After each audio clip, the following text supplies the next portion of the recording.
what's going on? It's Knuckles here, and this is my first ever tutorial episode. Just to start off, two things I want to mention. One is I am playing the latest snapshot, which at this point is week 22. And the second thing is I did change my texture pack. This is more updated for the snapshots. The other texture pack didn't have the cocoa bean pod texture, so you just can see it all. So this is the, I believe it's pronounced Sphinx Pure BD Craft.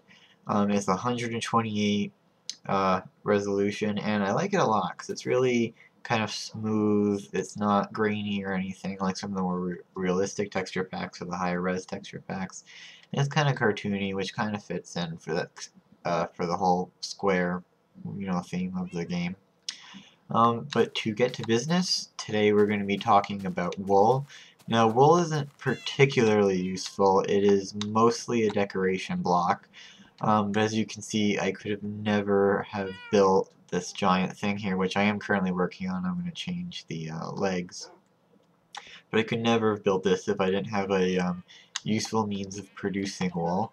So, as common knowledge, wool comes from sheep. You take shears, which you make by putting 2 iron diagonally like this, and you get shears, and shears will produce between 1 and 3 wool per sheep.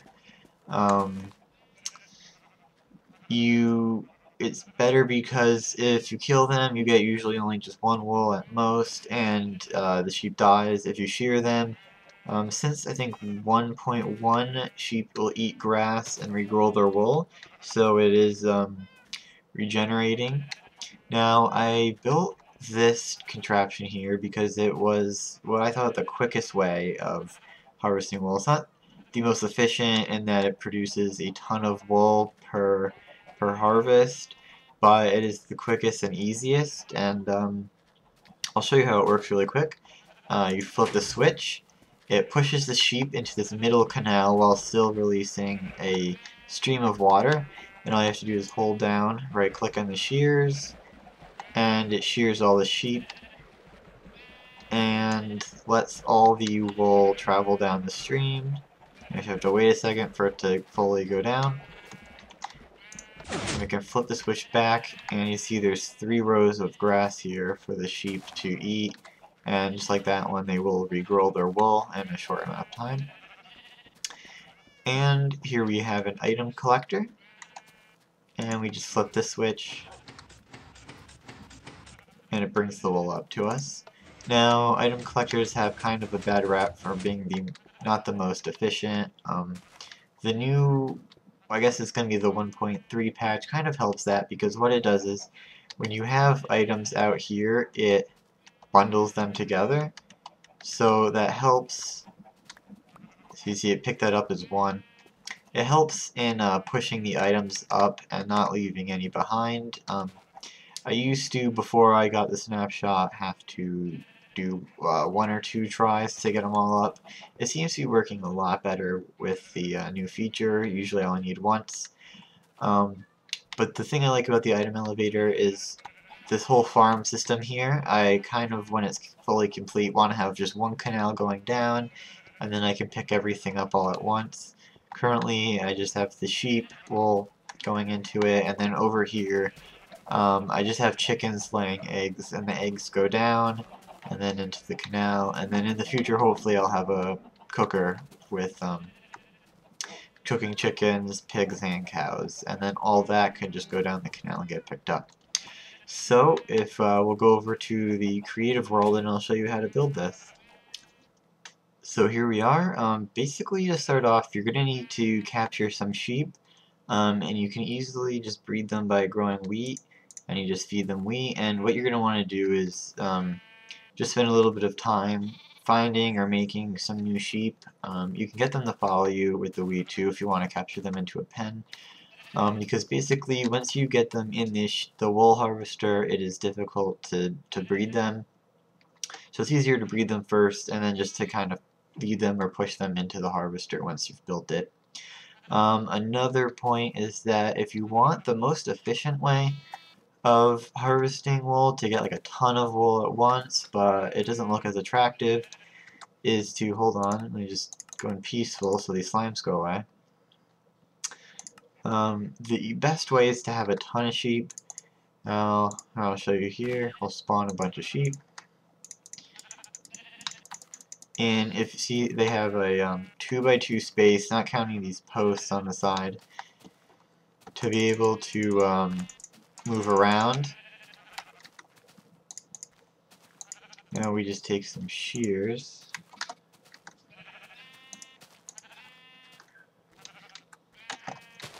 Now if you shear them, as long as it's only 2 blocks away, you should be able to pick up the wool pretty easily. Yeah, see, this is difficult here. You could also possibly make it just 1 wide, but they won't have as much grass to pick up. So this could probably get you the most amount of wool, but it isn't the most efficient or the easiest way, and it takes up a ton of space. If you want something compact and not as ugly, it's just a humongous field of sheep, then I'll show you the my way of doing it. Alright, to get started building, you need sticky pistons, glass blocks, soul sand, 1 iron bar, fence posts, redstone repeaters, a bucket of water, and any type of block. For this purpose we'll be using stone. You can also use cobblestone, wood, whatever. Now start, you want to dig 8 blocks deep as a trench in dirt, and you want these 8 blocks, these 8 blocks, and these 8 blocks to all be dirt. Now we will place sticky pistons 3 blocks back, and then 8 blocks down, and you want to place those on both sides, and then put another row of sticky pistons on top, and that'll total 38 sticky pistons. Now the next step is to put glass blocks on the bottom row of sticky pistons. The glass blocks are transparent or semi-transparent, so basically when they push outwards, it doesn't destroy the grass on top of the dirt. So what I was finding before is that it would push outwards and then it would ruin all this grass, and that takes it longer for the sheep to regenerate their wool. After you put the glass, you put soul sand on a layer on top of that, and that's mostly just to help the sheep from escaping. You could probably put dirt on there too, but I find soul sand's a little better because it slows down their movement, especially when you're crawling on top. It doesn't make it so you move too quickly.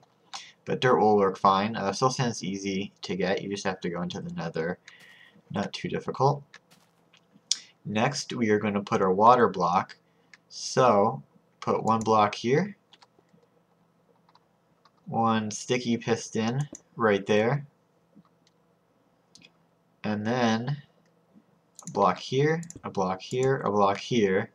Now you take your water bucket, fill up the water there, and we're going to power this back. Just going to get a lever.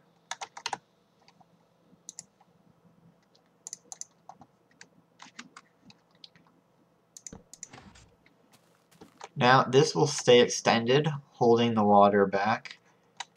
And when we push these out to push the sheep into the trench, we want this to unextend, allowing the water to flow down the trench and pushing all the wool down.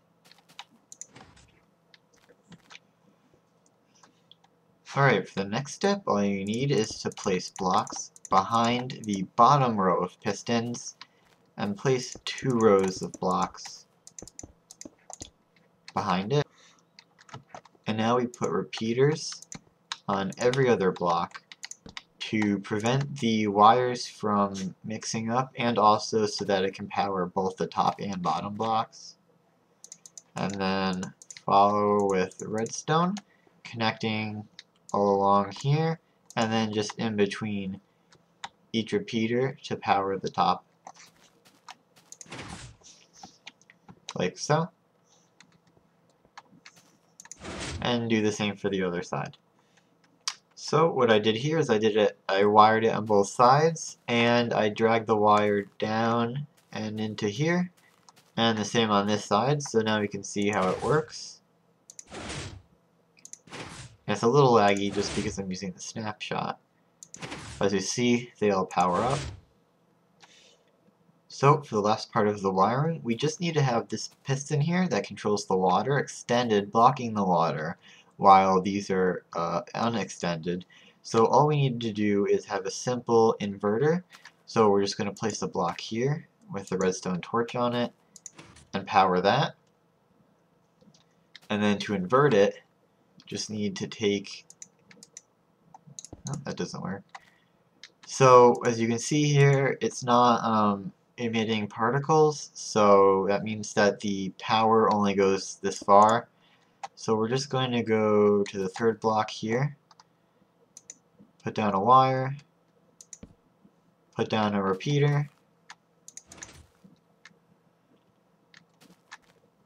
No, it needs to be going outwards. So, put down a repeater and have it going in. So now when these blocks are extended, pushing the sheep into the canal, the water will also be allowed to flow through because this block is retracted. Now when we go over here, we can flip the switch. These blocks pull back, allowing the sheep to move around and eat the grass, and that block is extended, keeping the water back. So all we need to do here is at the end of this canal, dig down one, and we're going to put a block here and here.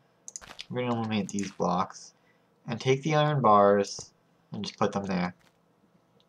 Now we're just going to build a wall here so the sheep can't get out. Now the purpose of the iron bars is to allow items to flow down into this trench here, and then you just need to add another block of water here to carry them off into your water canal. So as I'll show you here, the water is extended. We'll just throw some redstone down here.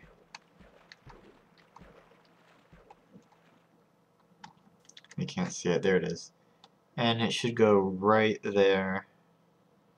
Yep, falls right down, and the sheep can't get through there. So you probably will have to build a bigger wall around here just to make it look nicer, but the final step actually is just to put fence here going across.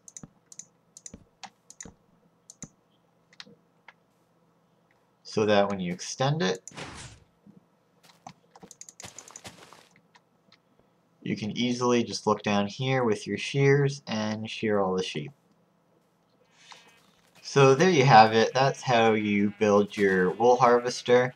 All you need to do is flip the switch, come up here, and harvest all their wool.